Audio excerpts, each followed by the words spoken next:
Hello, welcome to Smileys. Tonight we are discussing Chapter 9 of Fall of Light by Steven Erikson. I am Lee. I am joined by Maura. Hello, Maura. Hi Lee. How are you doing? Yeah, I'm as good as I can be, I think. Me? You know what? I'm just going to say the opposite today. I feel excited. I'm so looking forward to talking 5,000 words non-stop and like explaining every single nuance and detail in this chapter.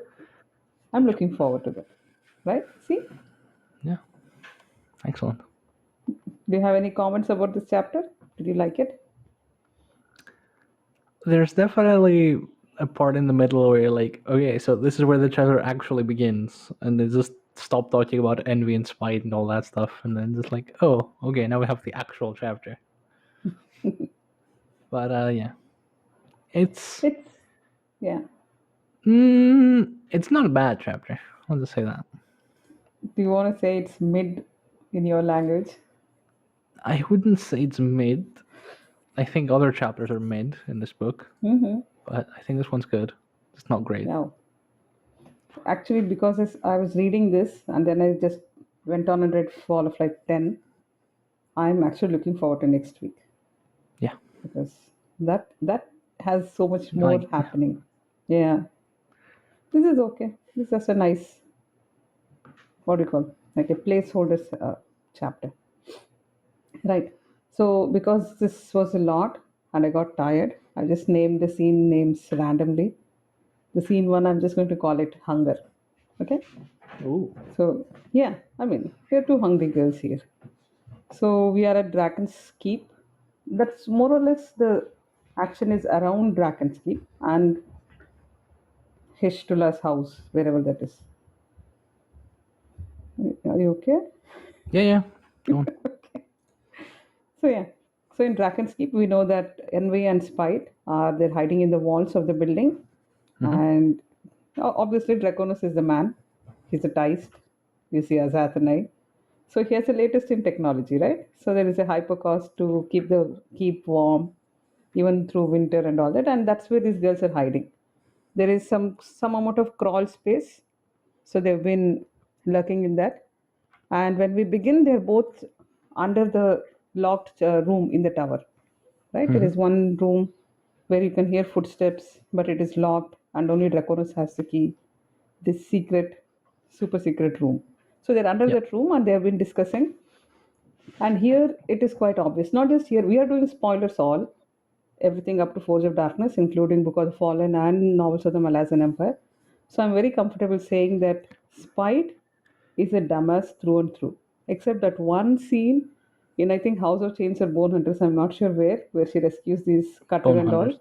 Yeah. Bone Hunters, yeah, in that boat scene, she's like an amazing character who has this excellent dialogue about gods and the war to come and all that. Other than that, in every other book, she's just so dumb. She's just useless.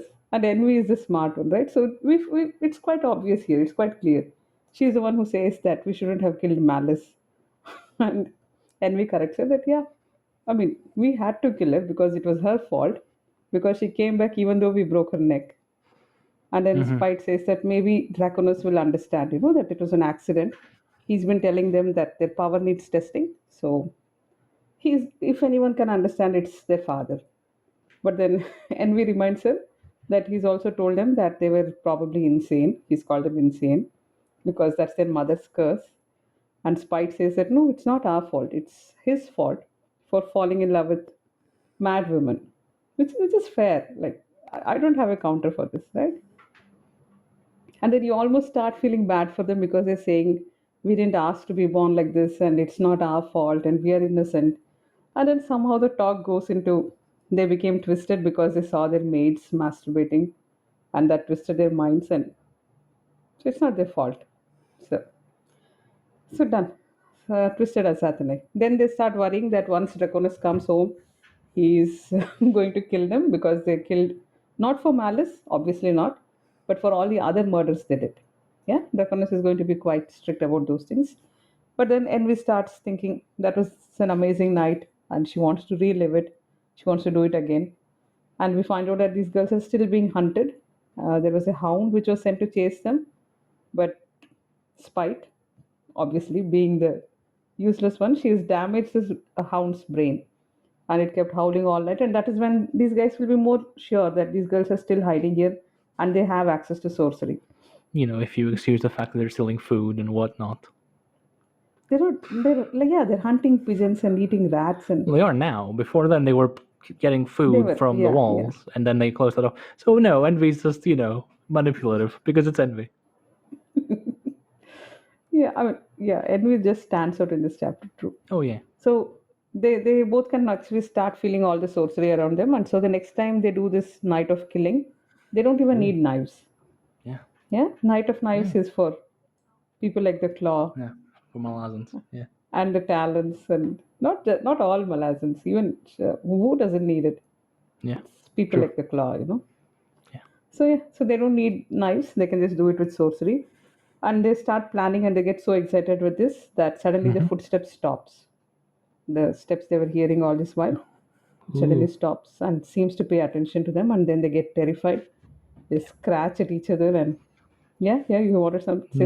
no, yeah. I mean, no. It's fine. So the rest of the scene is pretty much them making all these sordid plans. We will do this, and we'll kill them and boil their blood, and I will kill you, and yeah, these things. And then they keep fighting, and they're going to make everyone kneel using ice and fire. And then I think there is a sudden burgeoning of this coldness from above, and then the girls flee away. Mm-hmm. So that is scene one. Quite amazing. Yeah. Shall we move to scene two? Sure. We've talked about what the thing that's hiding above the room in Wardrobe Darkness, so we don't need to rehash this here. I mean, we don't know for sure yet. It could be his pet dog. Yeah. Could be like Rib's mother or Yeah, something. it's the Jack thing that he murdered and tore its throat from last chapter. Ah, yeah. See, Yeah, so he he's didn't keeping it really there as a murder pet. it. He Yeah. adopted it and he's keeping it. Yeah, Yeah, yeah. safe. I mean, he needs to, spread his rumors that he's such a badass that he can barehanded kill a war leader Jack and all that. So yeah, it's a good deal. Moving on.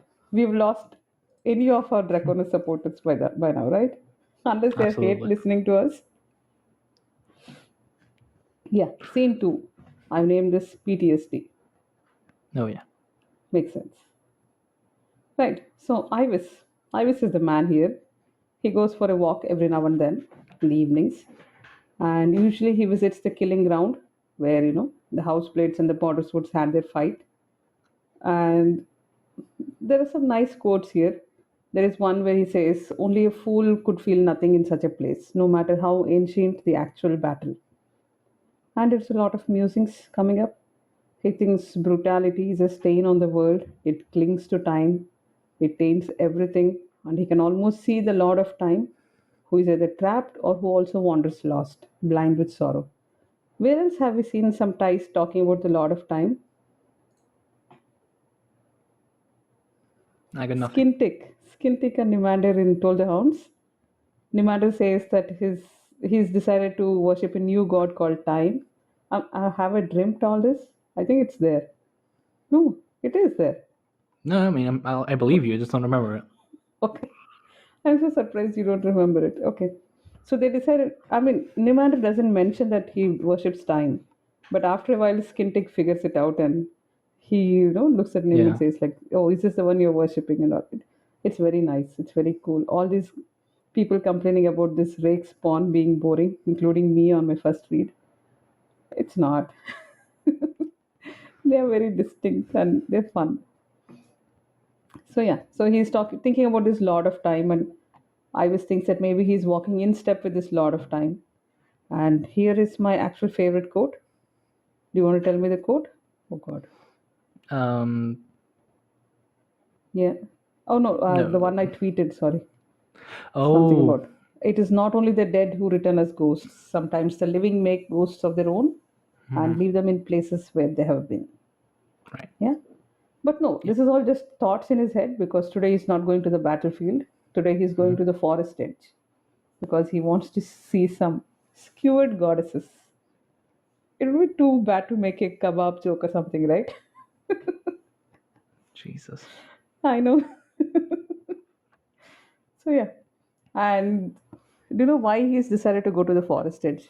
Do you have any idea why he chose Mm, this specific day to go there? tell me. Shall I tell you? Yeah. Because it's been quite some time since we had some musings on what is civilization, where is civilization progressing, and Right. what do we do. Yeah. You raise a good point.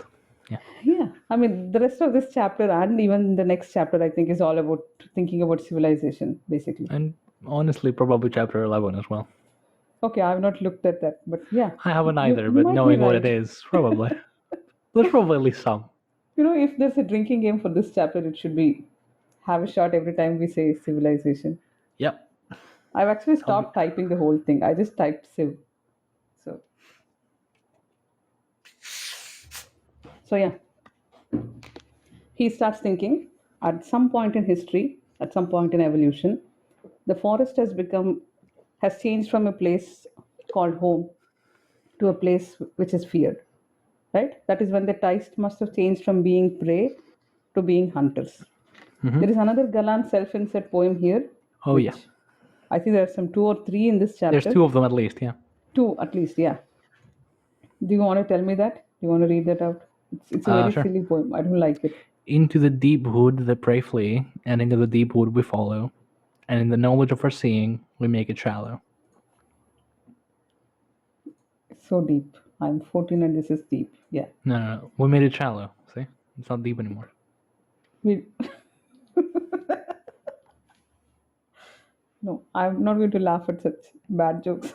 Sorry. Yeah. And then he and Galan, he remembers that Galan also must have grown up, and seen the forest empty as he grew up. And yeah, this is all these thoughts. And then he steps into the forest and thinks that this is also another battlefield, right? Which is a nice way to think about it because there is slaughter all around him. And he starts missing his lord, Draconus, who has basically left him on red. He's Yeah. Yeah. he sent a long report saying, mentioning this border sword battle and what happened and all that. And Drac didn't even send like K or like a reaction or nothing. Nothing. No, Poor just left him Iris. on red. Yeah. Yeah, I mean, I wish Mother Dark leaves him on red for some time. Yeah. Yeah. Chad. So yeah, then he starts wondering what is he going to do with Envy and Spite without Draconus, because he wants permission. Once he's given permission, he's going to arrest them. Even though that, why does he need permission? He thinks this also, that there has been frank injustice. So this is what he must do by every law imaginable. But still, he's going to wait for Draconus to take charge. He even thinks, am I being a coward here? And yeah, and then he doesn't care. He thinks their blood protects them. I think you brought this up a few times in Forge of Darkness that there are some chapters in which characters go so close to being Yep. right, Yeah. so Yes. close to nailing it, and then Yes. not doing it. Yeah, Yeah. this chapter is plenty of those. Iris is like God. he's Anomander so especially does dumb. this a lot in this chapter, and it's infuriating. I know it's so yeah, right. So but at least Iris is a bit self-aware if you think about it, right? He knows that maybe this is him being a coward, but he doesn't care. He doesn't want to take this risk of arresting noble born girls. He doesn't do it. So now the actual question he needs to be thinking about is what to do if these girls attack again. Right? At any cost, he's going to protect the hostage, which is his number one priority. And even if it means killing Envy and Spite, he will do it. He's going to protect Sandalath. Hmm. Now, have you missed doing the symbolism thing for a while? Get ready. Get ready. He is walking among these black spruce trees. These bleed like black sap, and they can't be used for fire because they have like a foul smoke or something. And Hmm. they grow from sunken, rotting ground, and they feel deathly, but they grow straight. They have a long death and a long youth and sudden death. And I don't know. I thought that was like a stand-in for the Andy. the type of the tie standee we see much later. Yeah. They come from sunken, rotting ground and they grow straight, and there's a sudden death. And yeah, no, a Yeah. bit No. of a No. stretch. That works. He can. Oh, and repeatedly we keep hearing about wood smoke in this. That's Mm-hmm. so sort probably the motive here. So he can smell wood smoke and thinks that the deniers have returned.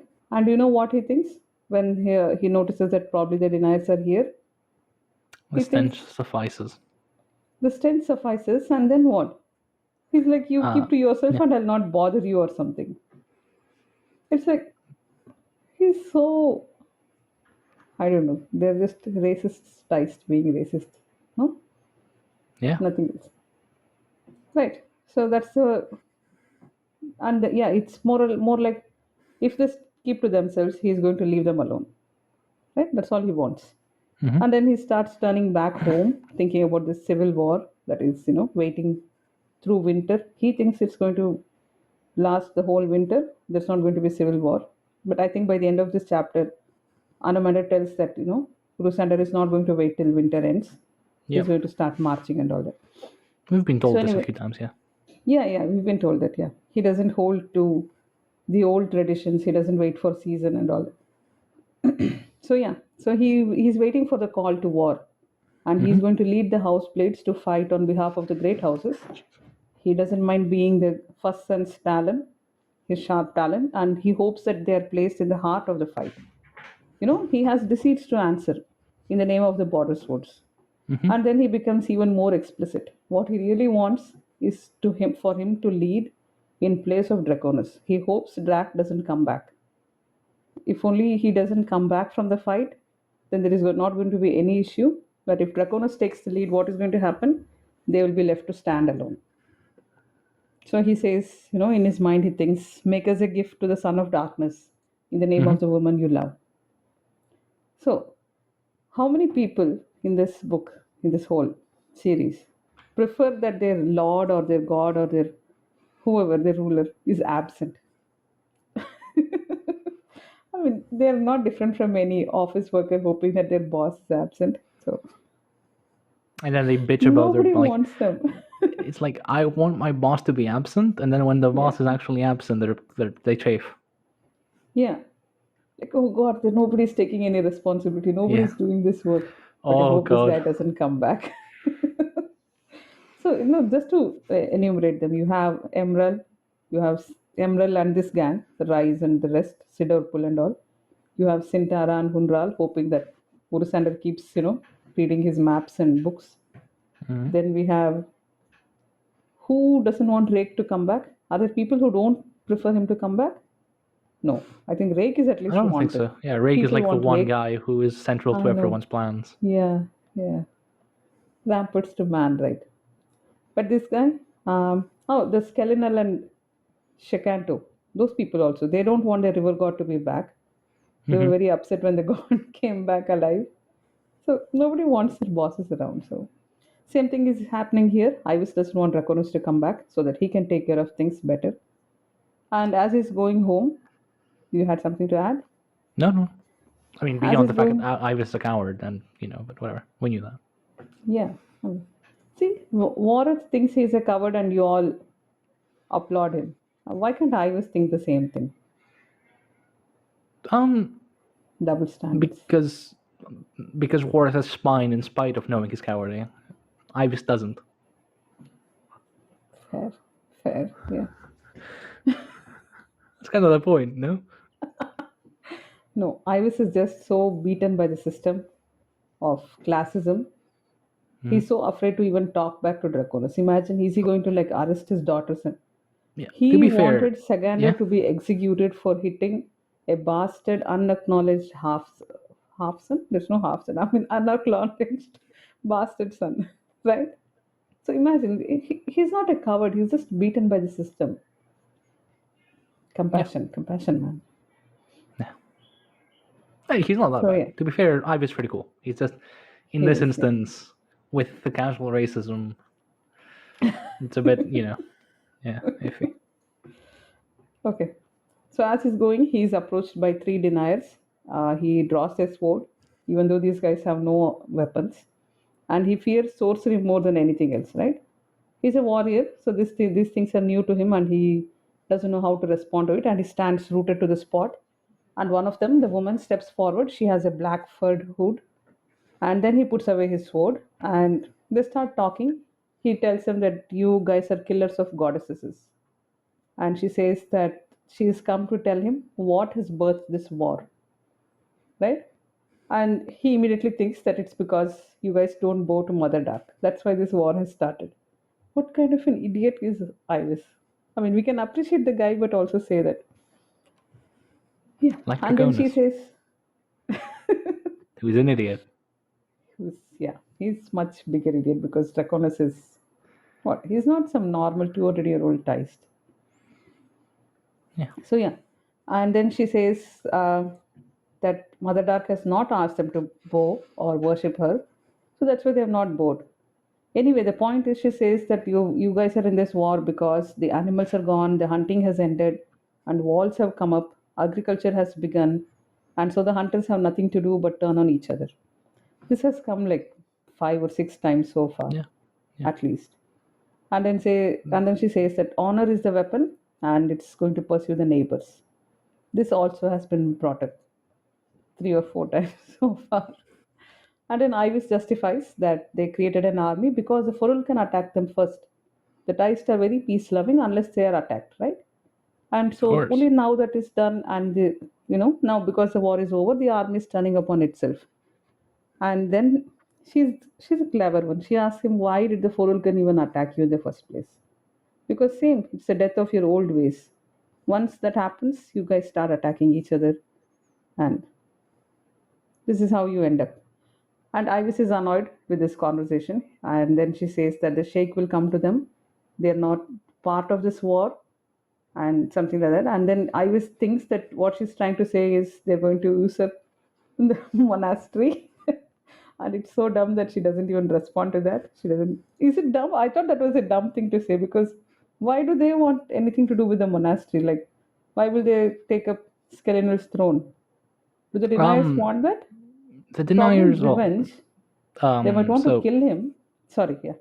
yeah, no. In Sheikh religion, the deniers are like their children, so to speak. They're like their congregation, shall we say, right?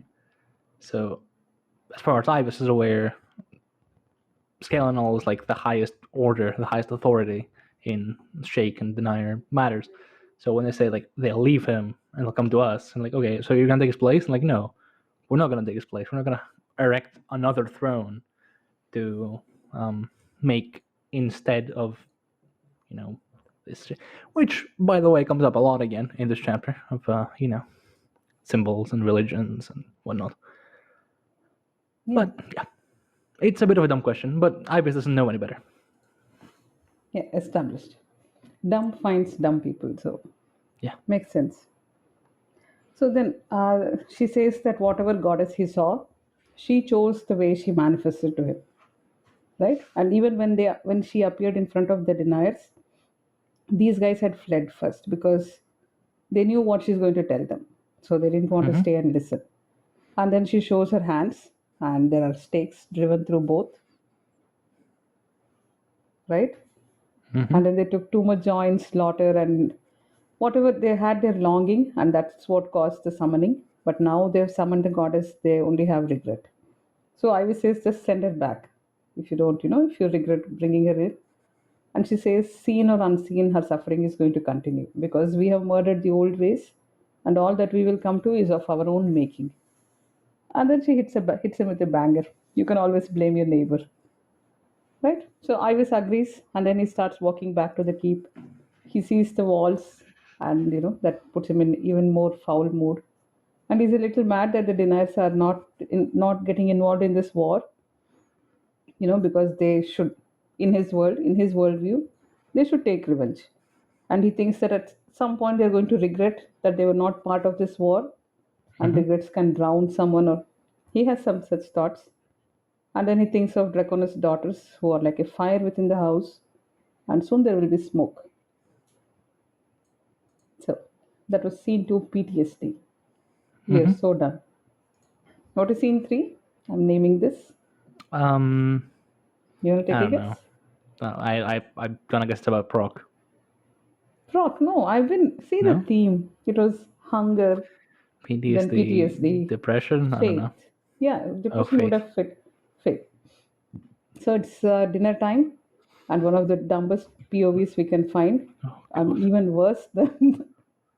Is this why you gave me this chapter? Because you don't want to deal with Sandalwood. I was No, no, no, no, literally no, no, forcing myself to go through this one. no, no, no, none of that. She's super annoying. I mean, yeah, dumber than Ivis is Sandalat.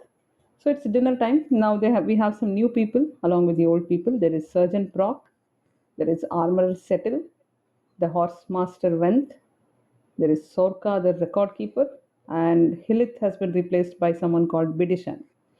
Mm-hmm. And this is something that Erickson doesn't do much, but he tries to give some quick character sketches of all these new characters. And you not read CPT, you not read Crackpot Trail. No, no, I haven't. In that he has the same type of character introductions, which goes on for like 10 pages. And then he says, let us summarize, and then again quickly summarizes all 10 characters once more. So it's super fun, and it just sort of reminded me of that because he doesn't do it often. He just Mm-hmm. starts talking about the character. So here, Proc, what do we know about Proc? What's one thing you can remember about him? He's a He surgeon. drinks, He he drinks drinks, and he drinks a and he lot. sings, Yeah, I guess. and he sings. Yeah. What does Sorka do? She smokes. She smokes and she keeps to herself. What does Bidishan do? I don't remember. She She doesn't doesn't come do up in the anything, scene. but she's wiry and nervous and impatient and all that. And Sandalath has a wild imagination. I'll Yeah. be charitable and say that all she has going is a big imagination. So she thinks that Bidishan has this huge inner world, and in that inner world, she thinks that Bidishan thinks that she sees herself as a beautiful, young, vivacious woman, and not this is not Sandal itself inserting herself. Projection. Projection. Thank you. I was so scared where you were going with that. So Yeah, yeah, I mean, she thinks all this, and then she thinks that even every night when she goes to sleep in her private time, this is what she also does. She explores her inner world. Why doesn't she just call it daydreaming or fantasies? Or anyway, her happy place was a time before Dracon's Keep happened and before they brought out Malice's burnt bones outside and the borders would battle happen and all that. Her happy place was this secret lover whom her mother didn't know about and her son who was a visible shout of life. That part hmm actually made me very sad, but not because of Sandalat, but because the way it is written nicely. Now, Orphantel has been taken away from her, and in his place there is only emptiness. What are children? Children are a mother's gift to do over. Do you want to read out that bit where dreams could live again? You have it open. yeah, hang on. Why are you My not dream. showing Yeah, off your paperback and I have it being all here, but fancy? I don't have a See, the bookmark in bookmark. place. I know. Yeah, good. It's in chapter 11 right now. So Oh, okay. yeah. So yeah, hang on. Let me find it. Where dreams So, could live yeah, where again. dreams could live again, passed on in the clasp of her hand to his. Youth sent echoes into the world, echoes that could rush over her mother and sweep her back in her own past. And the swirling sorrow of such moments, so bittersweet, could become a kind of strength, a protectiveness both savage and undying. As if in protecting the child, the mother was also protecting what remained of the child she had once been. Ooh, So sad. So sad. yeah. So yeah. So that was a bridge which should not be dismantled. The bridge between mother and child. But to her own mother, Neris, she doesn't feel anything because Neris has basically dismantled the bridge stone by stone, and they were all hanging onto one single foundation block. And she carries so much resentment against Neris for taking away Orphanton. He hmm was mine, is what she thinks. And again, once more, that voice actor nails it. He just nails hmm it so nicely. He does the thinking parts also very nicely. He does a Yeah, quiet in whisper. voice. Yeah. Yeah, yeah, that Yeah, he the, does the, that very the well. italics parts are in the character voice, but the like Yeah, non-italics part are his reading voice, and it's yeah. very nice because like every No, second like paragraph has italics anyway. So. no, even when someone is talking and then like Sandalwood thinks, no, not me. He makes it a quiet sound, quiet Yeah, whisper yeah, of, you know that she's thinking it and it's not. yeah, yeah. It's very, and I looked up. He's actually, if it's the same Barnaby Edwards, he's done, I think, some part in Doctor Who. So Mm, he's like a known actor. He's not some yeah, simple voice actor. He's also an actor, and very impressive, right? So the scene is still continuing. Sandaleth is thinking all these thoughts, and who joins her? Yaled. Yaled. What do we say? Yaled. Like yeah, lad, salad. yeah, Yeah. yeah. So he joins them. He joins her, and now there are new house plates and new guards and all that. And Proc is still singing something at the background. And Yaled wonders why so many of the songs are about things lost or things never owned. And then this is, I didn't really go through line by line because this is so annoying and she's so self important. But it's something like she thinks that Proc always chooses some inappropriate song and Ivis always blushes. And the other says it's because he blushes because of you, because he's embarrassed, like, because you are so young and whatever. And then for some reason she asks, how do I blunt my charms?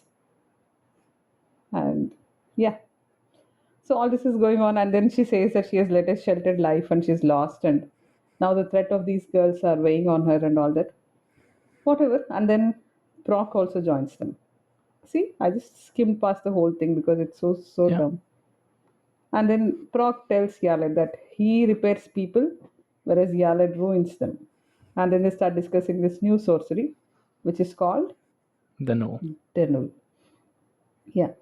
And he's accused, like, Sergeant Proc is accused that he's worried about obsolescence. And Mm-hmm. he says he's not worried about that.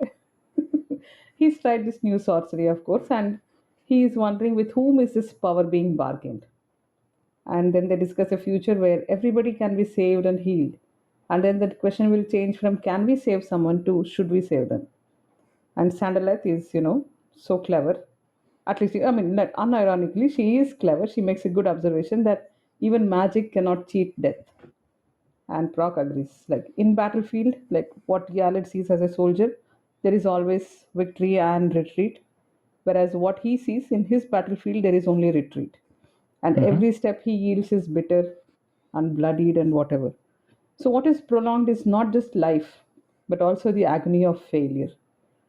This part with Surgeon Proc just hits me personally, and I didn't like spend too much time on it because I wouldn't have been able to finish the rest of it. So Mm-hmm. this is just yeah, I can see the place from which Erickson has written this. So, Yeah. oh God, I shouldn't be crying at Fall of Light. So Sandalat says then this magic is a gift, and Proc says in that specific narrator's voice, then my lady, why does it taste so sour?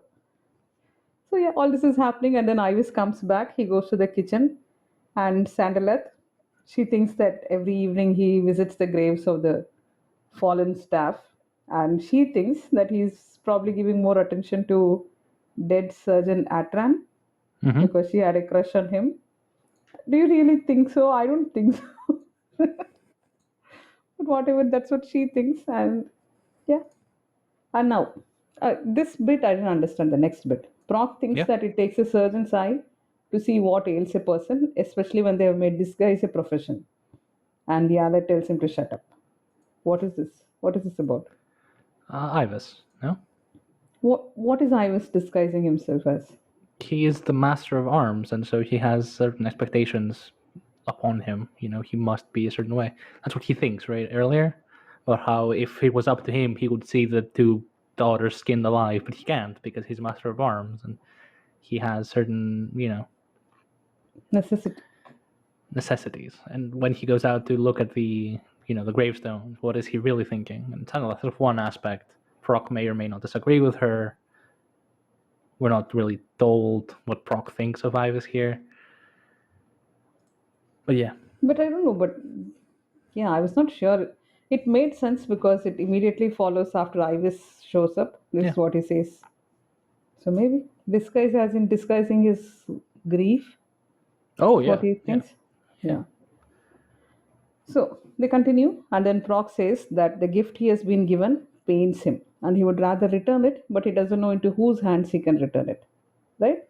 So the sorcery is truly godless. That's what we are finding out.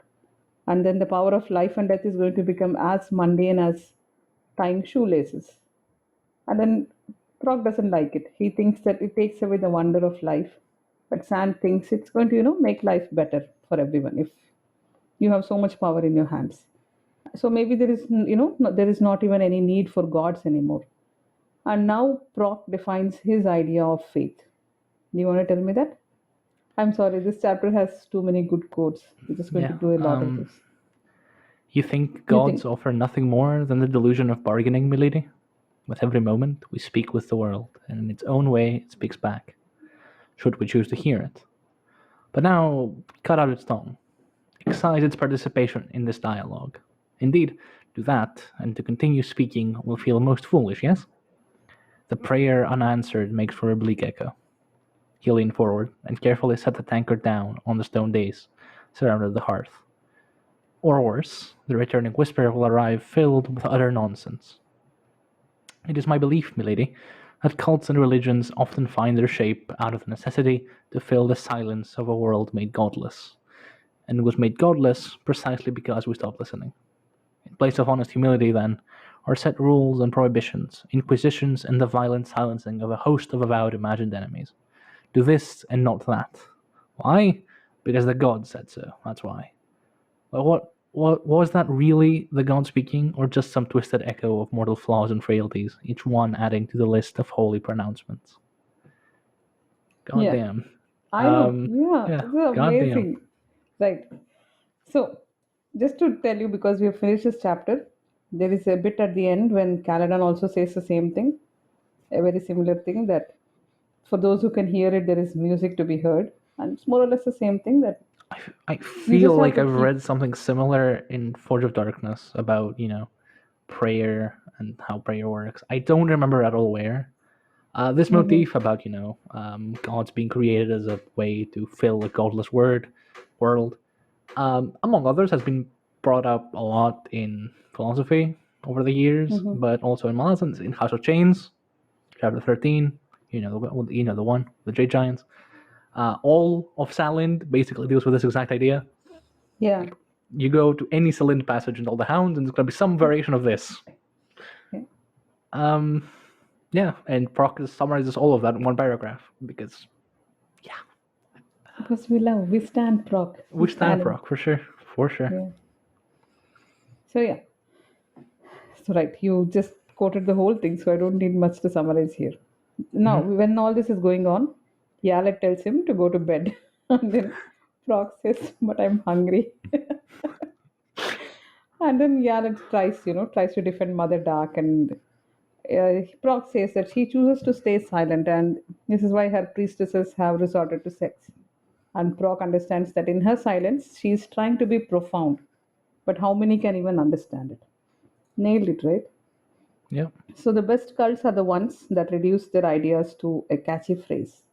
And he can't wait to see what Father Light is going to do with his cult, what type of organization they are going to do.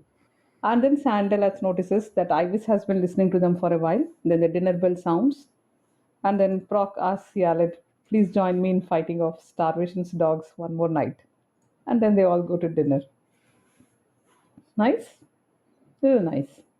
Yeah. So scene 4. Do you want to take a shot? What do you call this? Um, I don't know. Hypothermia. Yeah. Okay, that works. Yeah. So Wreneck has wandered far and he's probably hypothermic and starving and he's lying inside a grave. And he can feel a warm hand on his brow and he can hear a number of voices. That hand feels far away across some icy channel which he doesn't want to cross. He starts hearing some voices. Some are male. What symbolism? This this is The happening for icy, real. no, the Or icy that. Oh, thing that is the is like symbolism. that's like Reader's Digest level symbolism. It's not like something profound. So, yeah, Fine. I didn't even stop to mention it. He Yeah. starts hearing voices. There are some male and some female, and these are the dying gods. Just in case you're not sure who they are the dying gods. So they've been talking about suffering. Some suffering is voiced and some are not. Some are like held silent by a hand clamped over a mouth. And these silent sufferings are reluctant to die. And if murder is the desire, strength is the betrayer. Right? Mm-hmm. So that's what's happening with Wreneck. And Wreneck sort of understands all this and he feels that Except he doesn't. he feels that he's a grown man and all that. Oh, he feels like he does, but He does, yeah. I mean, he's so 10, he's 11. what? 11. What's Yeah. interesting with Wreneck is that a lot of the time he takes the opposite of what people mean as like what they mean. And on the one hand, he's so earnest and honest and forthcoming about it that it's very hard to let him know you're wrong. But on the other hand, he is wrong. Like when Ginny tells him I'm broken, he's like, no, I am broken inside too. It doesn't matter. We'll just give each other the outside. Doesn't matter. It's fine. He's a Um, child. he's a child, and like later when he talks with Rake and Brood about like what good men should do and what little kids should do that are too loud, no one has the guts to tell him no, that's not how Shinx should be, because he's so honest and forthcoming, and it's just so heartbreaking. Even the abuse he's faced with Neris, Yeah, boys should be beaten as is proper yeah, and all that. yeah, Oh, it's yeah.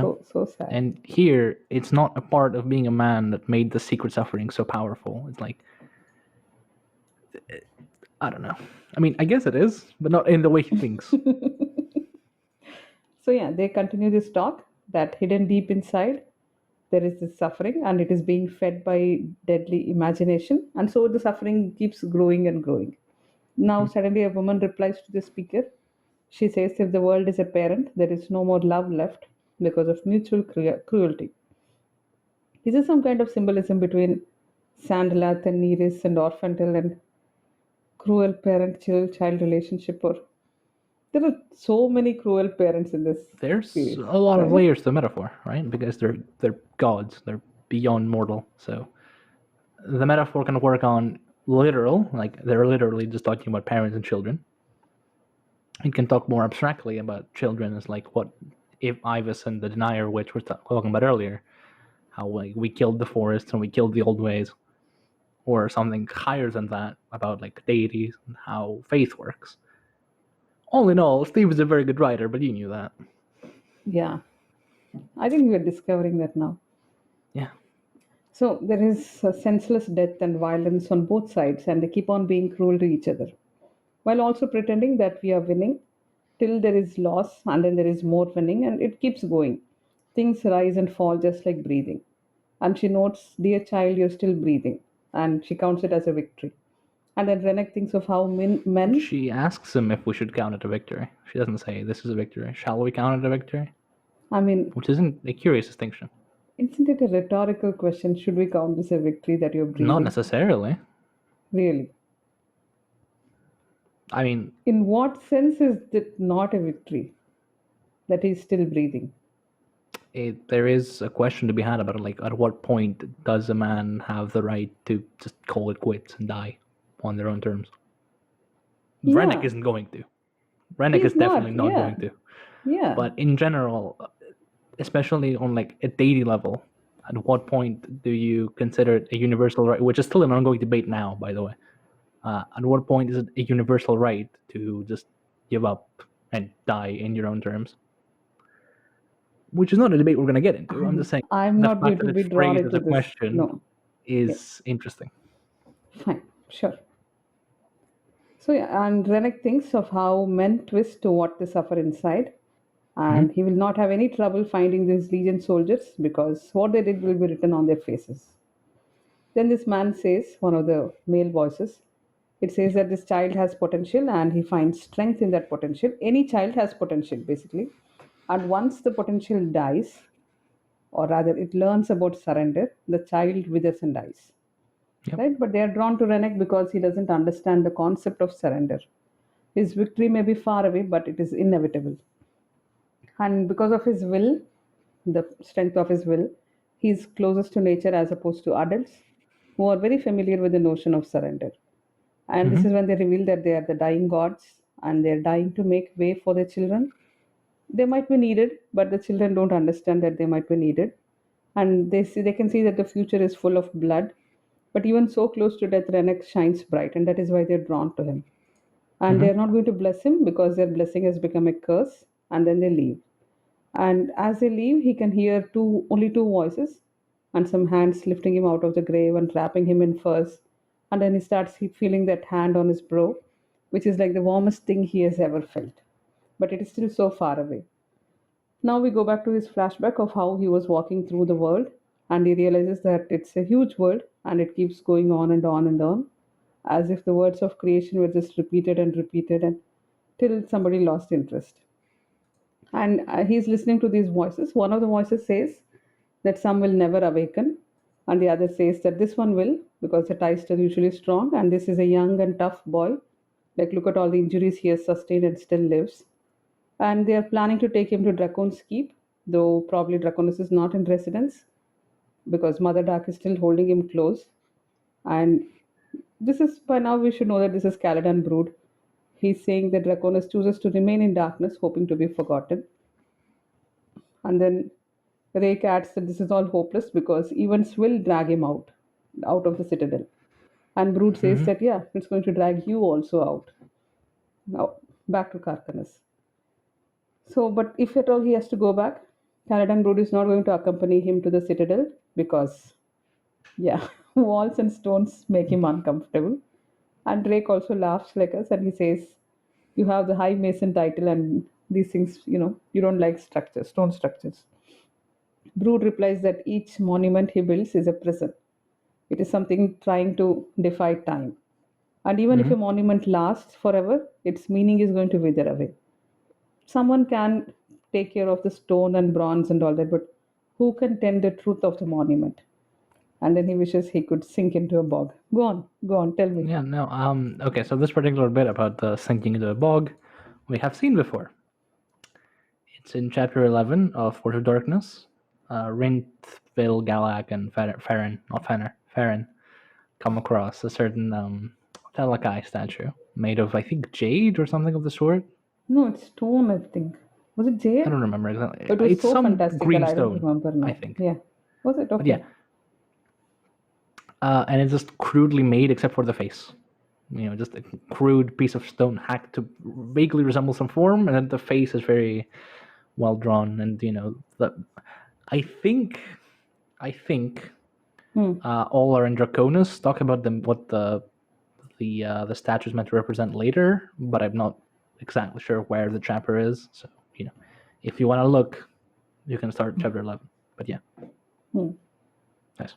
Or Kilmandaros from Dracon. I don't remember. Don't ask me. I don't remember. It's been a while. Not Kilmandaros. I think Ola Ethel and they sit for a while. They're sitting on the tree and talking for a while. No? Maybe. It's either That's it's how I one of remember the Draconis. It's either names. Kilmandaros with Draconis or Ola with Draconis. They talk about the statue. I don't remember which one it is. Yeah. Yeah. Oh, you're done? Yeah. I think so. Yeah. I mean, we've also seen this in chapter 20 of Forge of Darkness, I think, where I raised my monument, or earlier in this book. I don't remember exactly when. I kind of lost track of time. I raised my monuments as What is serpentine? Is it a type of stone? I don't know. Yes, maybe. It is Yeah. hacked from serpentine Yeah, it's a rock, because apparently. it's a type of rock. Yeah. Okay. Nice. It looks Nice like to jade. know. It's, greenish. It's green. Okay. Yeah, I don't makes think sense. it's jade, though. It might be different. Jade might be a I different thing. hope it's not jade because it doesn't. He would have used the word jade, right? Yeah. So yeah, it's well, yeah, it's a stone. It's a green stone. Moving on. Okay. Shall we move on? Yeah. Oh, I'm so close to finding whether it's Ola Ratil and him talking. Doesn't matter. No, we're not going to waste time now. Okay. Yeah. So where are we? Um. Yeah. Caladan Brood is hoping that someday he wants to sink into a bog and all that. Yeah. Yeah. So he says intention does not yield echoes because all who come afterwards, they can just, like the way Ferren and all looked at his statue, they can only gaze upon his art and wonder what he was thinking of. This is not Steve talking about us, right? He's not trying to. I mean, the He's- exact next he's not. the exact next line is about us, and you know it. They will, of course, make a feast of the morsels and assert their pronouncements to be a certain truth. This is not us. It has nothing to do with Yeah, us. your Yeah. angst is not unfamiliar to me as Athenai. So now Rake says that his life is simple and plain. His mind is plain and his meaning is even plainer and all that. And then they start talking about war strategies. He says that Urusander is going to start marching before the winter is done. The intention of the Legion is to install him next to Mother Dark. And Brood asks, what is the big deal here? Are you such a classist? That's pretty much what he's asking. Which he And is. Rake says, yeah. I mean, you need a best friend who will question you about these things, right? Yeah, yeah, for sure. It's pretty amazing. So, and then Anomander says that the argument is a low one because the iron shouts like bullies and it's a Oh, pathetic okay. language. This argument with mutual stupidity setting the limits of the exchange. That's a Right. great insult, isn't it? Like if you want to break up a Maybe. fight, you go and say, Yeah. the limit of this exchange is your mutual stupidity. Right, Nice. right. I should use this for my children. Yet you must march to meet him with swords and spears to speak for you. Sorry. So Maybe yeah, who's the mutually stupid here? Mr. Rake. so then he says he's not going to take any sides because he's like caught in between two angry children. And if he needs to face Urusander, he needs a better reason than get involved with these brats. And Brood says that has he found, he asks if he has found a reason. And Rake says that he's offended by the presumption. What exactly is a presumption? And yeah. Okay, and he's, so yeah. let me just finish it off. It's Yeah, not yeah, much. yeah, go on, I've go. not written Yeah. much. We can talk about it. And he says that whether it was Urusander's fault or Hunral's fault, it doesn't matter. But what is offended by is the presumption. And then Brood asks, does he know what Mother Dark wants? And Rake says that doesn't matter because she already has a console. And then he starts blaming the Azathanai for setting fire to the haystack by Triss coming and creating light. Yeah, Hmm. you wanted to say something? Yeah, so Mora offered a much more lenient explanation. Like the presumption is that Ursander could sit himself beside Mother Dark as an equal, Yeah. which even when you put it that way sounds a bit classist. My take on the presumption was that they take presumption at being at the notion of equality, and even they would consider being equal. They just did their service to the realm, and that was expected of them. How dare they be called equal? I don't think Um, Rake is such a raging racist. yes, I'm No, willing to look, accept that.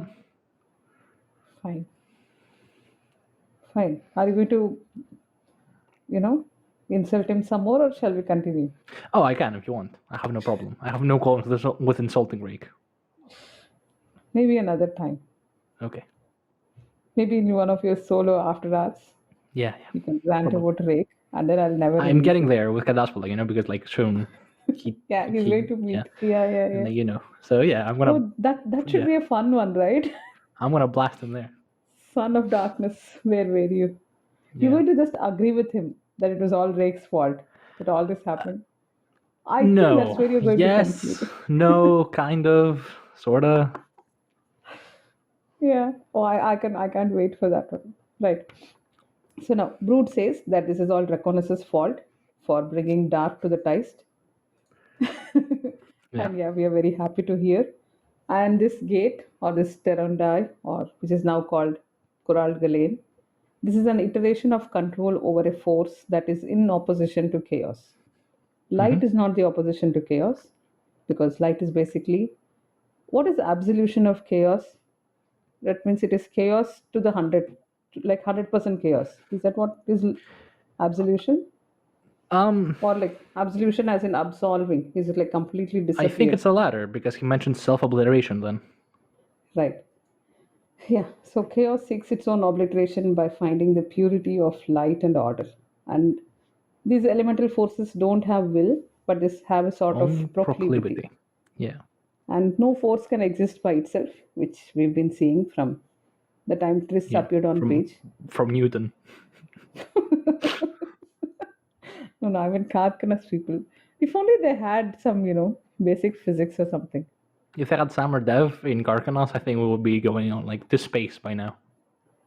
No, she would have probably like sunk so deep into depression. Oh yeah, Sam. Yeah, probably yeah. Yeah, In terms of the culture, yes, but like from sheer inventive perspective, she broke her leg because her invention gave out and she kicked at it out of frustration. Imagine her lose in the citadel. yeah. She is either going to Okay, kill as many people as possible and die herself, or she's just going to take to drink or something. we're digressing. She Anyway, doesn't have a happy ending in her Karkanas. no one does. Fair, yeah. I don't know why we're wasting so much time. I don't know either. Right? Yeah. I Okay. have, I'm like on page 10 of total 17 pages. So, Yeah. Return this discussion, if you will, to chaos and light. very nice, very nice, yeah. So these elemental forces, they do, yeah, I've mentioned all that. So no force can exist by itself. It needs other forces to act on it or define it in some way. And this is creation's dialogue, right? Even direct opposition is usually not a direct opposition. It's usually a variety of small interactions. All this may seem disordered, but to those who can hear it, there is music. And Yep. what does Rake do? He Rake dismisses the all of this and just throws it to 200 shit again. IQ Rake. Please bring this conversation back to Draconis and Triss. So, should we talk about this? Talk about what? Him asking to return that discussion No, or? no, no. But what Kaladin said. No. Oh, that. I don't really follow that much. Do you want to tell me about it? So we have seen, especially in the novels, not the Book of the Fallen, more so the novels of the Empire, that chaos. Well, to quote Kiska, chaos is stuff, just unordered stuff. That's pretty much a direct quote. The Oh, is this absence the of one you things. Yeah. keep bringing up in your answers when you talk about chaos in the subreddit? You Yeah. usually Which say is also chaos. brought up in all the Hounds. You know why chaos can just order itself as like a legion of soldiers, because it's stuff. It's just unordered stuff that mirrors by necessity other things that it sees. So it sees like a legion of things arrayed before it, so it's going to respond in kind because forces exist in opposition. So chaos is stuff. From the Book of the Fallen and somewhat kind of from Witness, we kind of get the idea that chaos is also might power the null, maybe Might power what? the null Warren healing. Okay. Okay. And moreover, chaos generally is just stuff, and all of this talk of opposition and absolution and self, what does it say? Its own Obliteration. obliteration is interesting because basically, Canon effectively confirms what we knew already. Just chaos existed before everything. This bullshit that like the Dice and the proclaim about darkness existing before everything. No, chaos existed before everything, and then something imposed order on said chaos, and from there, eventually, we don't know if they were the first ones or after that came the Azathanai. And from the Azathanai, which took on new aspects, they imposed their own order onto chaos and either harnessed it to make warrens like Cruel did, or they made like element out of it, hence elemental night. I guess that's next chapter. What the Terran die is basically made of. Of course, Mandy's a bit too, one dimensional, I guess is the word. He's very hell bent Mandy on is a warfare. warrior. He's a warrior. Please. He's a warrior, so it doesn't make Yeah. much sense to him. But He's yeah, not a poet warrior. He's just a warrior. he's just a warrior. Yeah. So Someday we can be mad at Steve for not including this poet warrior in No Life yeah, Forsaken, right? yeah. Can I return this discussion to Draconis Of and Chris course, of now? course. By all means. See, this is why I love Rake. Right. So Draconis has given too many gifts and they have been too generous, and so he has imposed an impossible balance. There should always be delicate balance, but that has been lost. And Triss had no choice but to act the way she did. But he also thinks that this is not the way Asathana usually act. They're not this direct. But maybe she had, she had changed because of her, because she went swimming in the Vitru Sea, and so. Maybe that's why she was like this. Which is fair. And then Rake wants to find her, and Caladan says that she can't be found unless she wants to be found. So there's a chance she might return someday. But Mm-hmm. Anomander also wants to blame Draconis, and Brood asks, like, do you want to blame a weak heart? Which I think we can blame a weak heart. Why not? Then Rake says that he wants to see Draconis as a friend, but the way he's standing next to Mother Dark through all this which is happening, this disappoints him. And Brood tells him very poetically that compassion is a child that is killed in the lead up to war. And something like a Oh conditional my, friendship yeah. is, it's going to make it bleed more. Mm-hmm. And then finally, Rake agrees that both Highborn Victory and Urusander's Ascension are equally sour to him, and he doesn't want to see either of them. And Brood sort of, points out the word ascension in this because these titles are not empty titles. And if Rake thinks that these are illusory powers, then he's a fool. Finally, Wreneck wakes up. This is all through Wreneck's POV. Finally, he wakes up and he asks Rake why doesn't he kill Caladan Brood for calling him a fool. And Brood decides to start, he starts cooking while he tells Rake that this child could be your conscience. It's already Yep. filled with bloodlust and vengeance, like your real conscience. Then they listen to his life story, the next life story, and he talks about the way he's been abused everywhere. And then he tells them about Ginia and his quest for vengeance. And he knows that they're going to take him to Dracon's Keep, but he's not going to stay long, even if Sandalat wants him, because he has to go find these Legion soldiers. Rake asks about his family, and the boy says he's not going to care about anything, and that when he returns to his village, he's going to marry Ginia. Mm-hmm. So Rake then finally takes up this cause. He was going through so many things of what is the reason to do this war, and finally, I think this is where he lands. If not in the name of love, then what cause suffices? Are we spoiling Witness also? Um, are we? No, No, let's not. it's not. There are some people who will read Karkanas before going there, but this is a big Witness spoiler. If not in the name of love, then what cause suffices? So yeah, Brood says that if this is the banner he takes up, then Draconis is going to join him. And Drake wonders that wouldn't Drake wonders that why doesn't he feel any shame in ridiculing his fellow highborn? And then Brood wants him that to care for his standard, as in Wreneck, to take care of him. And Drake then finally says, uh, he says He's something like, "Take side care note. of your." Yeah, The standard so, isn't Wreneck itself. The standard is love. but then, yeah, the fine, yeah. But I thought in a metaphorical way he means Wreneck I mean, because that's Wreneck is when his Drake's. conscience, metaphorically. But it is his banner. I don't know. Right. Anyway, he says something like, "When you go to find the soldiers, I will help you. I will because there Mm-hmm. will be many people. They'll be in the middle of a cohort, so I will carve a path for you." And Anik is the one smart guy in this whole chapter. He says, I don't need your help because I'm going to kill them when they're all sleeping." And then It is finally a they clever say, man who thinks hard on how to achieve his promise, yeah. So then which he's is the told most to. unsubtle stab at Drake ever. So he's told to go sleep, and the next day they're all going to Dracon's Keep. And Yep. Brood says something super cryptic that he will keep his promise to Draconis. Hmm. What promise? Nothing of import. Doesn't matter. Yeah. Right. So then Renek drifts off. He's thinking of the day the Abara Delek was burned and the way he had cried when his mother found him. And Hmm. that's the day he became a man. But he will one day grow up to be like these serious men talking serious things, like not really about light and dark and chaos. Instead, it's almost done.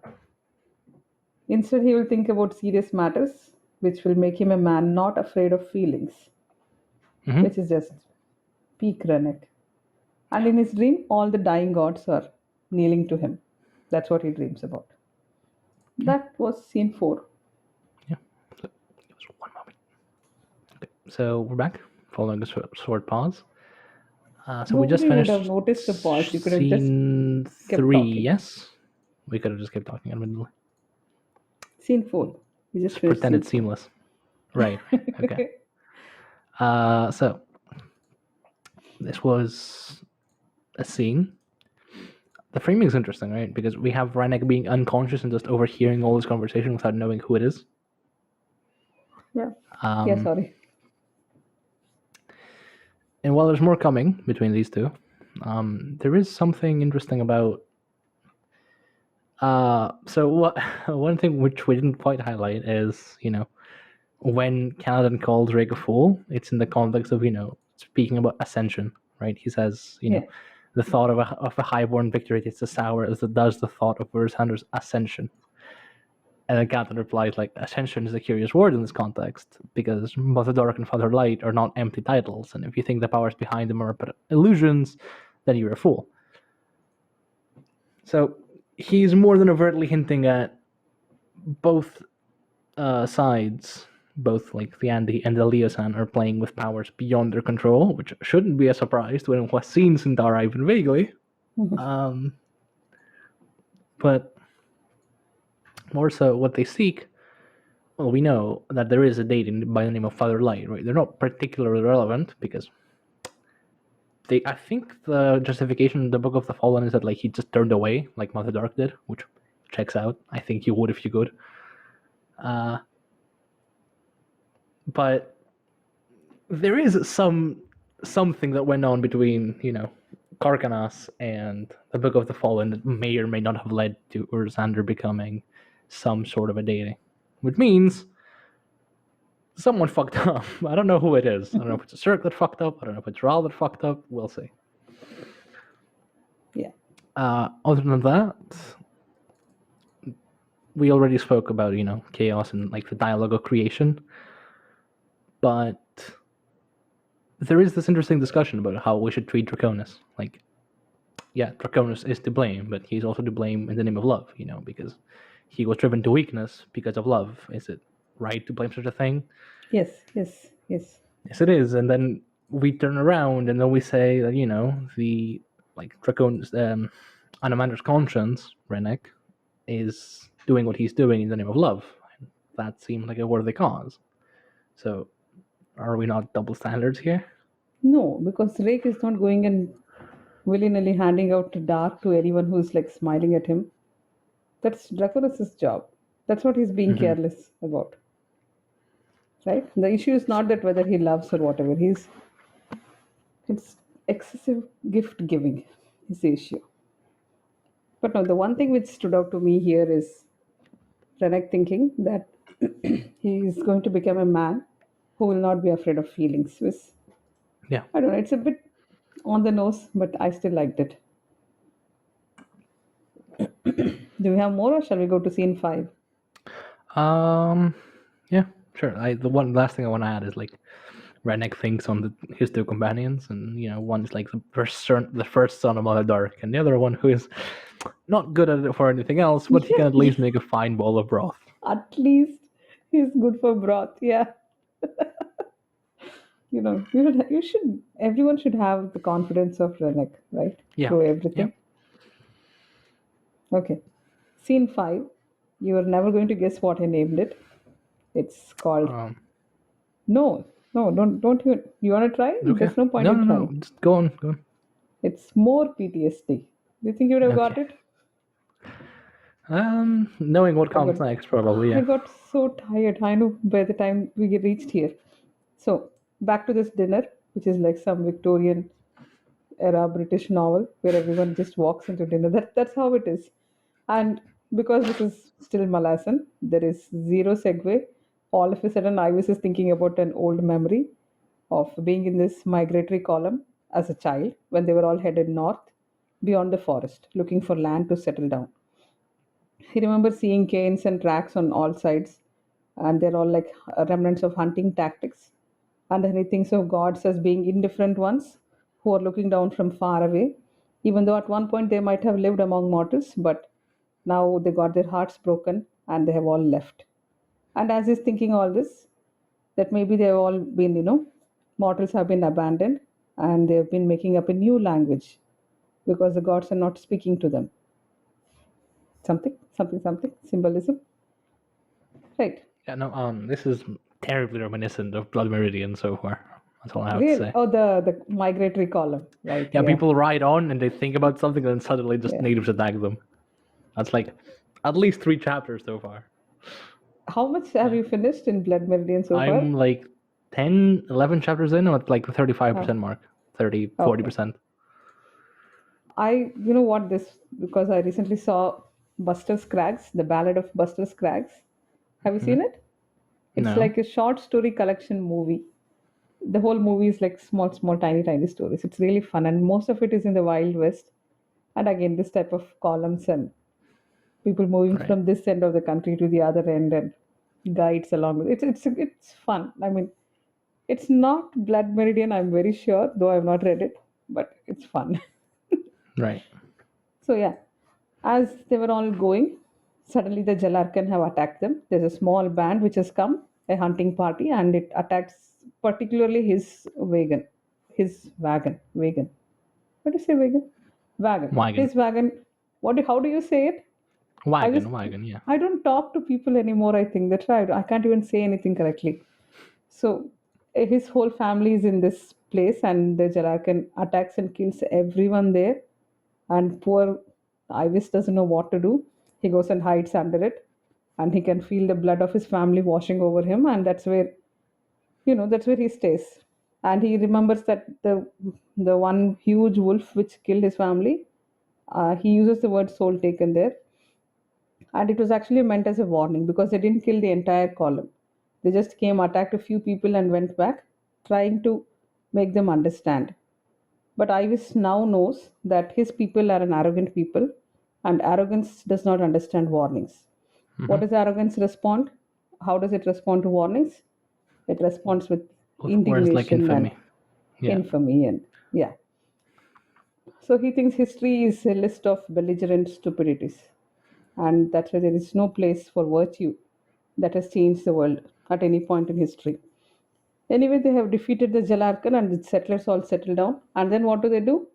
They return south because they didn't like this land. It didn't suit them.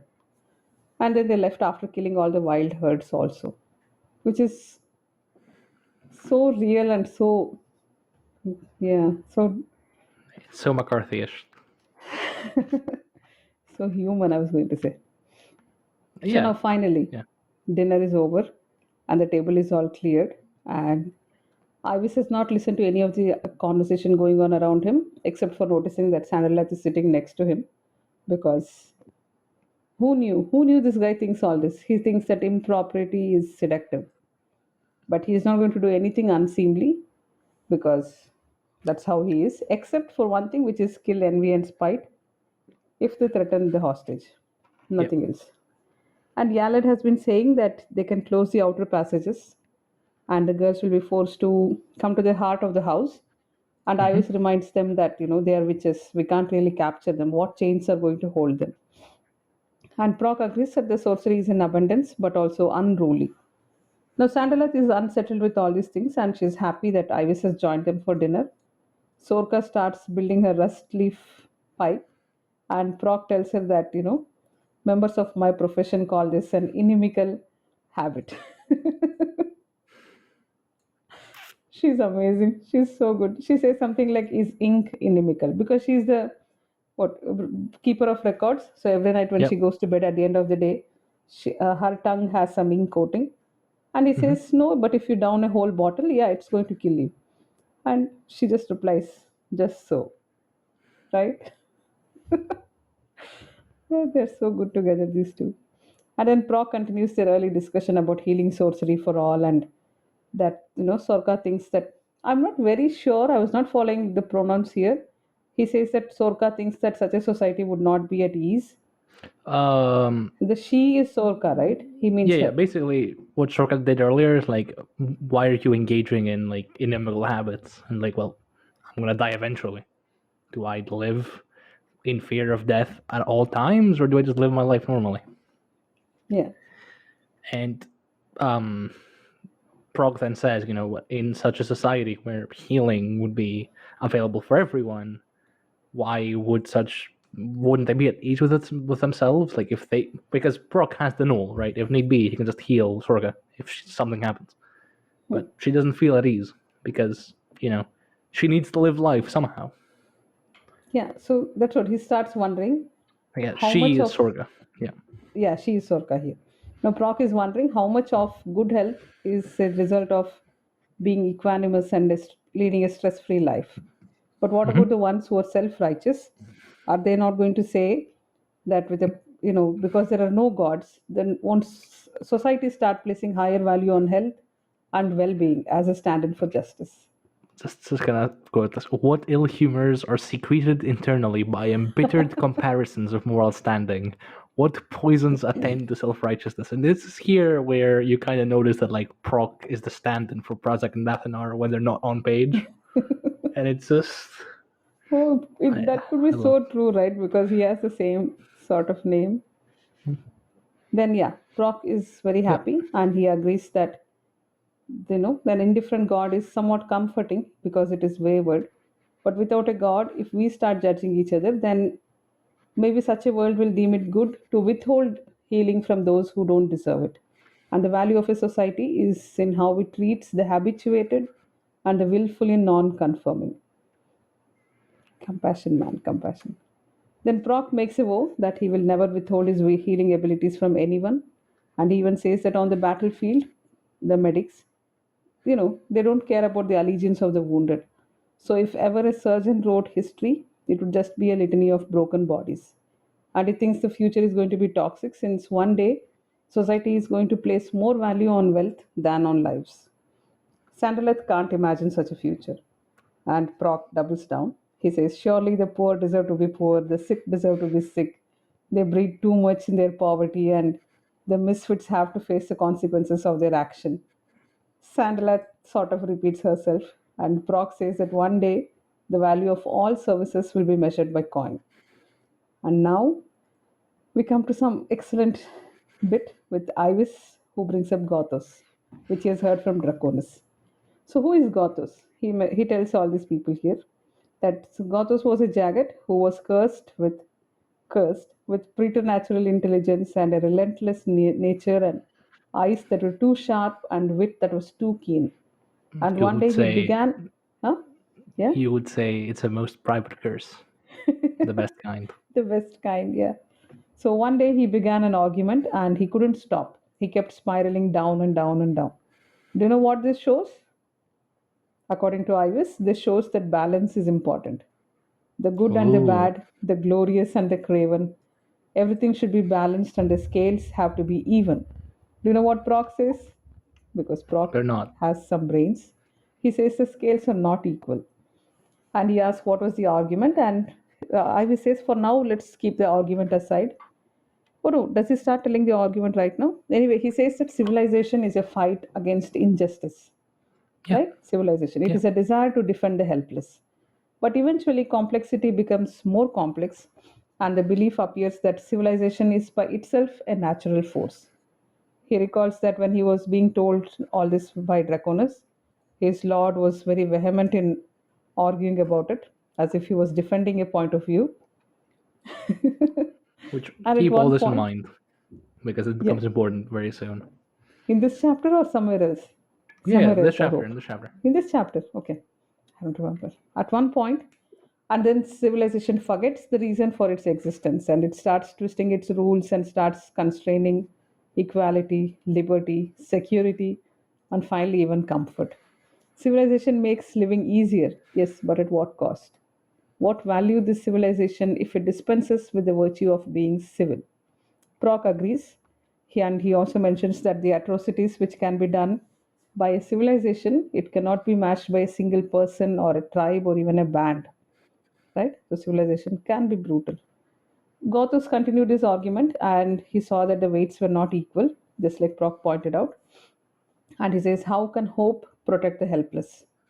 And Proc remembers a place called Asatil, where he walked away from the Legion on the day they burnt it, they sacked it. And he says something about prisoners being killed and they had to dig their own pits to be killed and Yeah, whatever. There were some war crimes going which on, is and a that's the thing. day Proc. Yeah? Why is it Yeah, interesting that's like a this? I thing. don't think it comes up again, this place. What? Asadil? Yeah. I'm assuming it's some Forlocan city that they destroyed. probably, Oh, maybe. because it's to Then, the south, and to the south are the Vorgon. oh, okay. Makes sense. Thanks. So then there is a long silence. And one day, Gothos collected all his people and spoke to them. And that was the day the jagged civilization ended. He was named Lord of Hate for the truth of his bitter words. And Draconis insists that Gothos did not hate civilization itself, but all he did was recognize its inevitable doom. And with this, I don't know. Then there is a Galan poem all of a sudden. Do you want to tell me that? Name it a Name it a prison.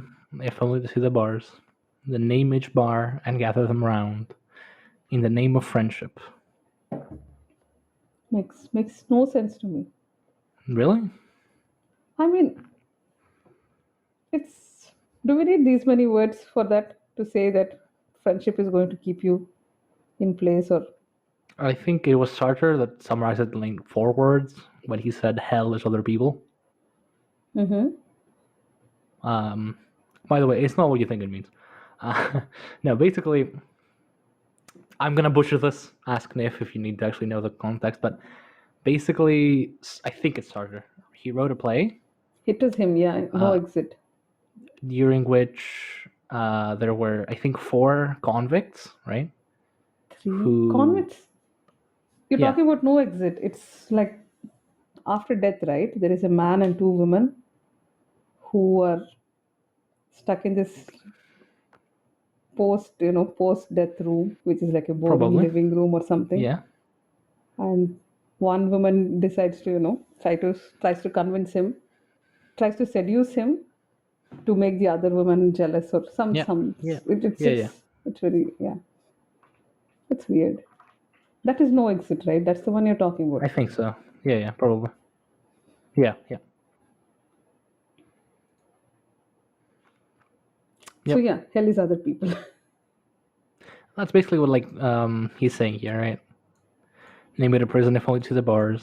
You know, Hmm. how did Mappo put it? Or rather, how did Mappo say that Kianvid put it in declaring an enemy? You know, something about Yeah, in you declaration, you you name your enemy create for the your enemy enemy. by declaring it. Yeah.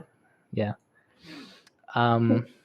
Yeah. So lots of double entendres here because Galan is a dipshit and he can't speak straight. No, I thought he meant like the way Proc and Sorka are becoming friends. It's like a willing prison, right? They do it by themselves. They prepare the prison to stay because of the friendship, right? That's what I thought. It's not. I I didn't think the take it prison is cynically. with regard. No, it's Galan. Everything he says is cynical. Okay, Like there's like the flower defies poets, and there's Galan. so maybe this is a younger Galan poem. Maybe. So then Ivis says that Draconis said that civilization will grow into complexity and it will give birth to chaos, which will in turn cause its own destruction. Right. Huge symbolism there, right? And did Draconis forget that he said all this? He must have, right? Or maybe that is a I different think Draconis. maybe, but also I think he thought he could cheat the system. Yeah, Maybe if he yeah. just like doesn't play the game, he can cheat the game. But the game is all of creation, motherfucker. You're not outside of creation. Yeah. It's okay. Yeah, you should In make case it that isn't meme. abundantly obvious, we're talking about Dragonbur. No, yeah, it's like what is that meme? The house always wins. You Yeah, should change it into chaos always wins. yeah, yeah, yeah. I don't know why it's not been done yet. Then, yeah, finally, thankfully, bless everyone, Sandala decides to call it a day. And she says she thinks that Ivis has pain filled eyes and he probably misses Atran, which is just, I don't think that man has thought about I mean, he Atran. might have, but I don't think not so. here. I mean, yeah, whatever. She's just obsessed with that. And then she's going to bed and she hopes that she sees Ivis in her dreams. Now, scene 6. I have named it More Faith. Oh, Can you see? Can you see how tired I got by the end? yeah, yeah. So this is the next day, and Wreneck and the two boys are all marching. And when they're going, they see What do you want to call them? I like how it's like A Wreneck, who is denier. 11, and the two boys. It's Wreneck's POV. Or do you want Yeah. to say a denier, a tie standee, and an Azathanai walking to Dracon's Sounds, keep? yeah. Sounds like a beginning of a really shitty joke. Yeah. Can you make this the description for this chapter? Yeah, let's. Yeah. So yeah. And while you're going, they see three ravens, of which one is dead, and two are eating a third one. Please, please wave your arms as much as you want, right? And then Rake tells Calad and Brood to beware the daughters of Draconis. And then Brood thinks, why are we taking this child to meet him? Because envy and spite and malice, who's probably still alive, according to them, is, they're also children. And Rake says, no, they usually keep to themselves. All they do with their half brother is make fun of him. Plus, there is also Sandalath and there is Ivis, so Renek will be well taken care of, is what Rake thinks. And as you're going, Wreneck calls attention to these cannibal ravens, and Brood agrees that there is something unpleasant in the air, and it feels worse the closer they're getting to Dracon's keep. Thank you, thank you. And Rake, though, he doesn't feel anything of the sorcery. And then the talk circles back to the first instance of magic, which is, setting the hearthstone at Anderist's house. And Rick sort of asks him, do you chafe at your woe? And Brood says he's not exactly chafing at the blood woe, but he can feel that one circle is closing and that they have strayed far from their true path. So, in other words, he wants the first son to focus upon the most pressing needs of the realms. Rake assumes that this means that he has to go back to Karkanas as soon as possible. But he's also pissed because she names me first son, but where is her focus? She is lost in a lover's arm, and I don't want to read too much into it because he seems that he's sort of jealous of her or whatever. But anyway, he says something like, if she's happy doing Oh, whatever she wants, then I will do the same. Because see, he mentions her age specifically in this chapter, which just stood out to me. is there like an Oedipus complex going on here? Definitely, yeah. I mean, why did it take us so long to reach this? Okay, yeah. There is more coming. It's more made more explicit. Give me a bit. He says that if she's happy doing whatever she wants, then Rake is also going to start doing the same. And Brood wonders that if she's even going to notice whatever you're doing, will she notice what you decided? And Rake says that maybe it is possible once she finds the interest. And then he feels that he has been made as blind as Cadaspala. And Brood scolds him that Cadaspala sacrificed beauty for grief, but you're blinded by I love by Brood. vengeance. Yeah. And both your wounds are self-inflicted. Then Rake Okay. feels, he feels bad and he agrees that, yeah, it's not a fair comparison and all. All I he don't think he feels wants, bad. I think he feels called out. And then said, yeah, no, you're right. My bad. Just yeah, I mean, yeah, discard that. that's more than enough for someone like Rake. So Yeah, all he just. wants is Mother Dark to be their goddess, to be their mother. But it is hard for him to worship her because he has known her too well, and he can't see her as I a mother because she is not very old compared to him. okay. Okay, I think Yeah, that doesn't necessarily mean just. Well, I guess on some level it does. it But does. Yeah. when he says set aside worship, he doesn't mean just for himself, but for the dice in general. Like she will not accept worship in as a whole. She's not like gonna set, what Centaur is doing now. She doesn't say, okay, Mhm. you're gonna do this, and you're gonna do this, and you're gonna do that. None of that. She's rather young. Well, I say rather young. She's half sister to Skeletal and Sakanto, who are, old. Ancient, like, So she's not that young, but she's not also, immortal beyond in age. see, to quote Rake, she is not too many years older than him. Right. Yeah. So what is left to consider? The throne. And Go on. also, excuse me, Yeah. sorry. Would Yeah. Draconis fall in love with this ancient creature? She has Of to be course at not. least somewhat young. Yeah. Yeah. So there is a lot of different directions this talk can go. But maybe we should just stop it here, right? I mean, I think all of them I are don't have. valid, right? Right? We've Sorry, gone what? over this. I think all of them are valid. We've gone over how Karkanak can be viewed many different ways, and one of them is a love story. And Yeah, yeah. yes, even the weird sex shit, because incest is not something unknown to the dice to see also Kadaspola and Spinok and Faror. Um, so yeah, maybe he's just envious of Draconis because he's banging his mom. I don't know. What did you say, Draconis? Maybe he's envy. Maybe Rake is envious of Draconis because he's banging his mom, See, Rake's the mom. thing is, we already know Nimander the senior was also dedicated his whole life to Mother Dark, and then Yeah, he died, and then Draconis took his place. yeah. Poor Rake. Poor Rake. Did Rake want to be Father Dark or something? Who Ooh, knows? Sorry. Yeah. yeah. Then, Go on. thankfully, Caladan Brood saves us. He turns to talk to Throne and asks him to enumerate. What does he say? He says, "Tell me the Assemble for me necessity, then the necessities of proper rule. proper rule." And I Yeah, just and love Rake. everything about this because he's so wrong and it delights me.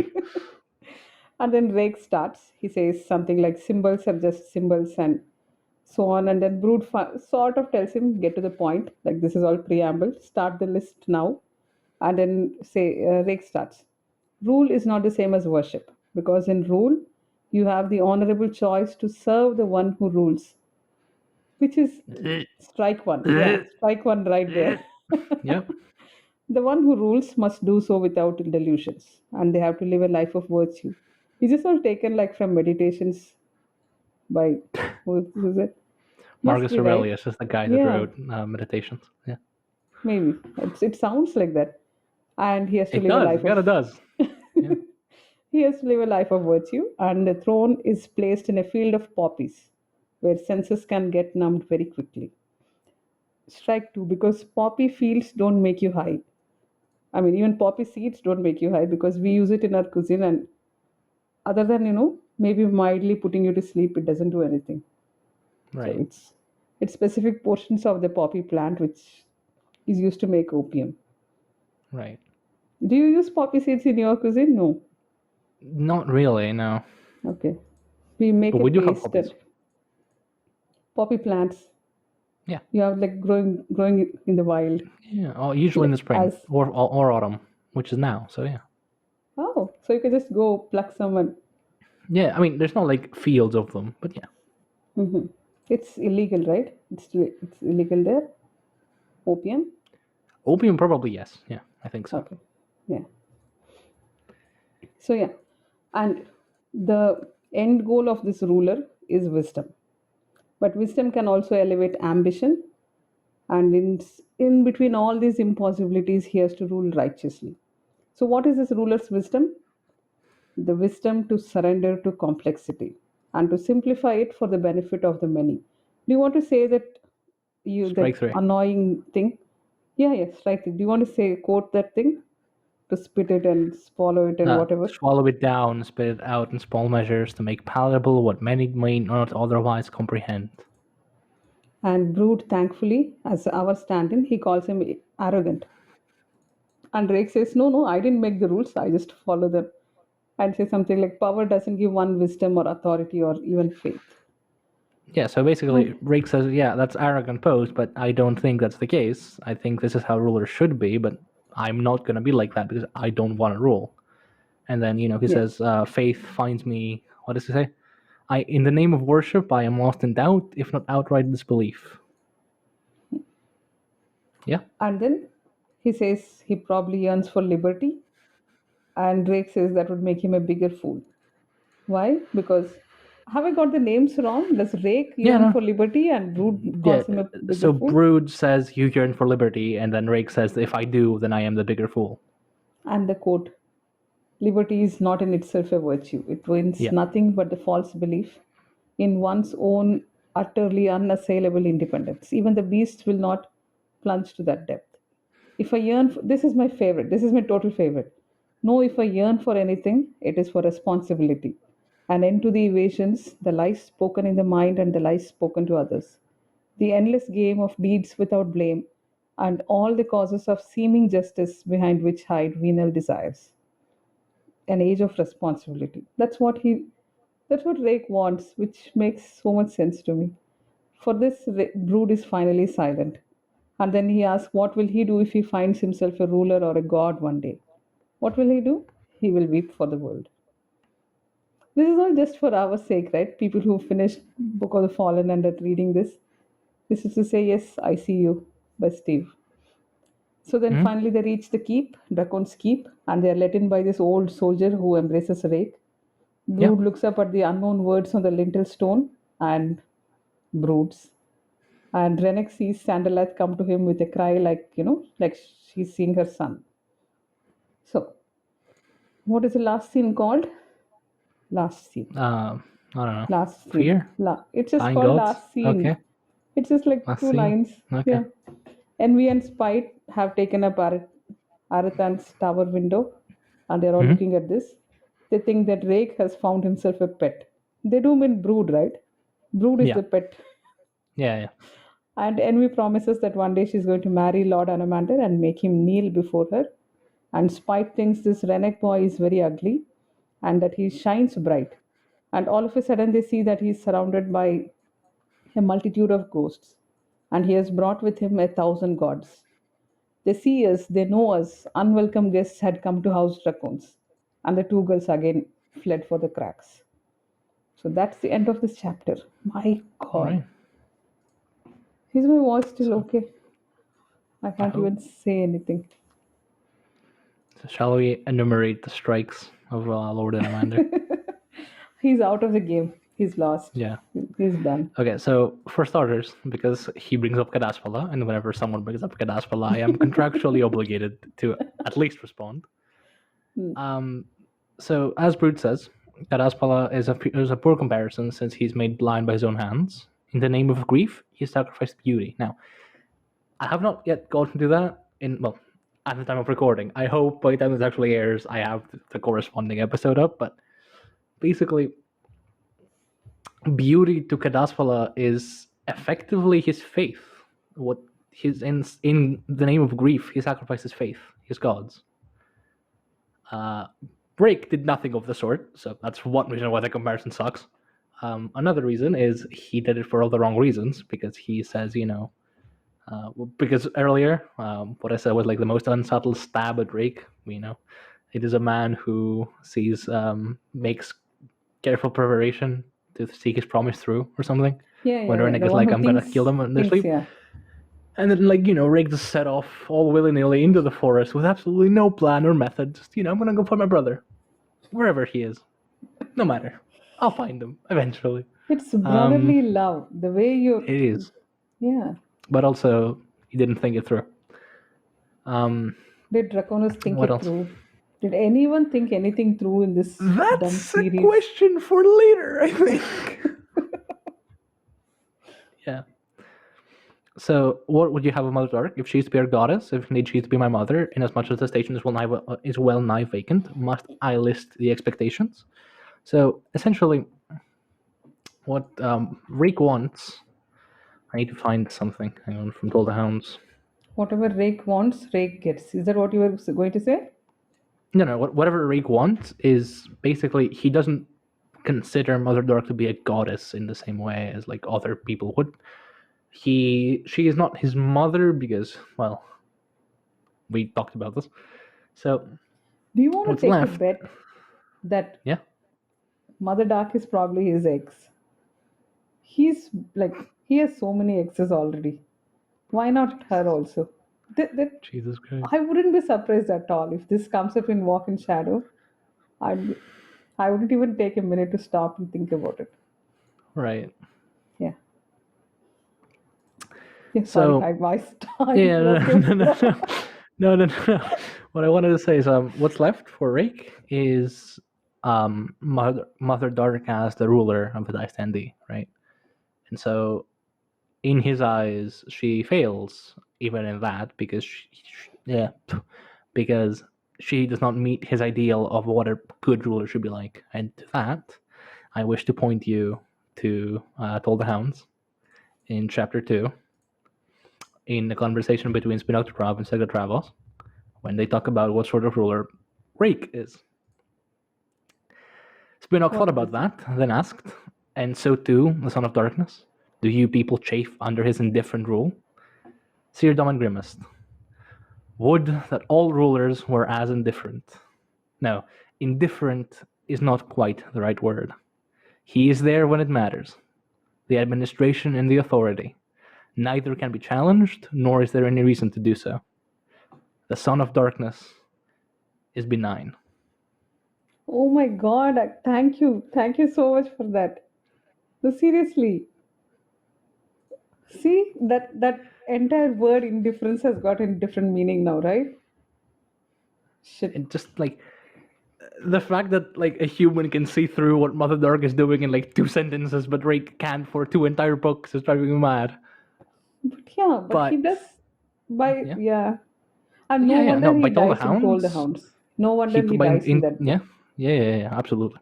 No, in Toll the Hounds, Rake has made amends. He has realized his fault. He has grown as a character at last. In Toll the Hounds, Rake is a character worthy of admiration. Before that, I see No, you isn't manning the it like ramparts and one up. sort of Yeah, weird to write a character arc like this backwards? He's already yeah, reached his peak in Book of the Fallen, and all yeah. we're getting is the oh, it is a little bit weird, isn't it? Yeah. I mean, we've been over this, right? Because like Rake is a bait of Mr. Perfect in the Book of the Fallen. Like even when he's wrong, he's not. So Yeah. it's a bit like difficult to see him as being wrong without it being too overt. Hmm. Um, what else do I want to mention? Right now, describe for me, if you can, the nature of this wisdom. Wisdom is surrender to complexity, to swallow it down and spit it out in small measures. What did Gothos just fucking say in the last scene? Yeah, that Yeah. complexity will continue to burgeon and civilization will continue to flourish until it dooms itself. So no, wisdom is not surrendered to complexity so that other people may become wise. Wisdom is understanding such faults of your people and righting them, not treating them as idiots and then saying, yeah, okay, you know what? You may have a little bit of wisdom as a treat. If Yeah. they don't come to that wisdom of their own accord, what's the point? Because that cycle is just going to repeat again and again and again until eventually it all collapses, which is what Gothos saw. And spoiler alert, he was right. Yeah. What else is there to talk shit about Anomander? Hang on. Oh, is that what it's going on here? Maybe we should just wind up. I don't have that much life actually. He So doesn't appear much. Yeah. the last thing I want to talk about is the you yearn for liberty and you yearn for responsibility. It sounds nice on the surface. It is really good because we know of a few such cowards, right? We know of Nyrad, we know of Warith, the cowards who, the cowards that he refers to, that we are all cowards line. But these two, Nyrad and Warith, are the two that like accept that they are cowards and they do not hide what they've done. But there is a but. What he says about responsibility and like liberty not being a virtue, it's not wrong. It's just the context in which he phrases it that's wrong. So because I cannot go much deeper into this, I would suggest all rereaders that are currently reading along with us to go and read the last chapter of Full of Light. I think it's the last scene. Probably. You know the type. Just look at Do it. you, You'll figure out what the quote is. You'll see. It's gonna be great. right. So yeah, I should go look at it. Yeah. there is a rebuttal to what Rake says in the last chapter of Full of Light. It's the last scene of Full of Light between the discussion on the last like 2 pages or so. You know what it is. I don't need to say anymore. Go back and read it. Just read the scene again because the scene is great. So before I go on shit talking the Son of Darkness for like another 2 hours, I think we'll wrap up here because Mara is exhausted. I too am a bit tired, and I need to save material for after hours. So yeah, So we'll see shall you we wrap up? with chapter Yeah. 10, which is going to be another Yeah. huge 6,000 word thing, I think. I'm estimating 6,000 words. Great. And then I have 11, which is also huge. Okay. Well, yeah. Yeah, 11 is that one, right? Yeah. Okay. Yeah. So Bye. thank you very much for watching or listening. I remembered. See? Very nice. Very nice. Yeah. Yeah. By So now, yeah, thank you nobody's very here. much. Doesn't matter. Yeah, Good night. and yeah, good night. Bye.